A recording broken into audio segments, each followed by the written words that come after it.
everything around you is amplified. The sights, the sound, you know, because everything's so quiet. Then you know. So all your senses are sort of heightened. Gotcha. You got to be willing to get up earlier than the other guy. Maybe cliche thing is I'm willing to go one stroke further than he is. Morning, Coach. When the oars pierce through the river, Blake Haxton's home. Rowing to him is like walking to us. 5 years ago, this image seemed impossible. For the last 5 years, really, I didn't think I would get back into rowing. Blake was a healthy, thriving high school senior at Upper Arlington, an all-state rower likely headed to Harvard. 2 months before graduation, the plan changed. It started March 16, 2009, after a routine pickup basketball game. My calf was kind of sore, like, you know, muscle soreness like every athlete's felt. Really nothing extraordinary about it.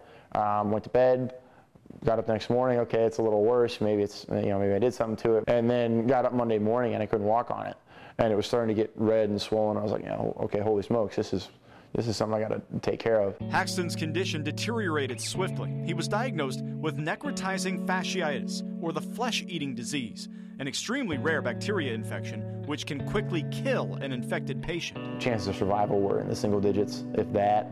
No one even wanted to put a number on it. Like, just basically all the doctor said, yeah, say goodbye, because there's really not any realistic hope left. We planned his funeral 3 times, and the first time we planned it, he was still at Riverside. It was kind of mind-numbing to be facing it, and you know, you just had to breathe in and out and keep doing what was required.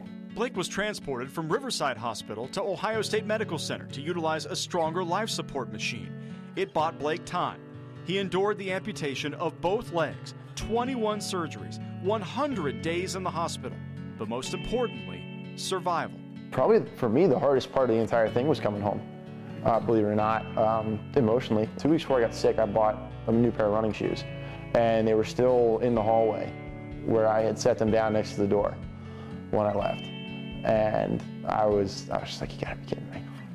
Like man, that hurts. Haxton enrolled at Ohio State that year and later graduated with a degree in finance. He's currently in law school, but a major part of Blake's life remained part of his past. The rower within him lived too. When I started working out again rowing, it was purely on the rowing machine. It took a few weeks before I started looking around at the U.S. Rowing's website, the governing body for the United States on the rowing side.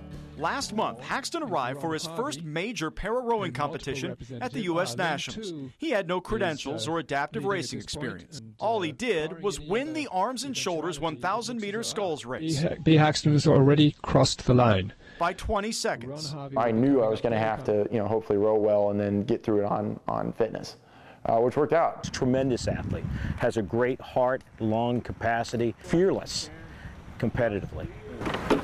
At least 3 mornings a week, Blake returns to the calm water of the Scioto with his high school coach and 2 of his best friends as he trains for the Para-Rowing World Championships next month in Amsterdam. Grab the front end, nice and easy, push the boat. A 5 a.m. wake-up call gets answered easily when you can witness a miracle. I want to be out here with Blake, and I want to be a part of it. One of the best parts of my life, to be able to, you know, come out here and enjoy this with him, and, you know, kind of brings us to peace being out here. You know, I have my good days and my bad days, but you know, my good days I know are when I'm keeping the perspective of, hey, you know, I'm lucky just to be here, and that's really, really positive. I thought you were just going to sell out for it, man. Yeah, it was too early in the morning.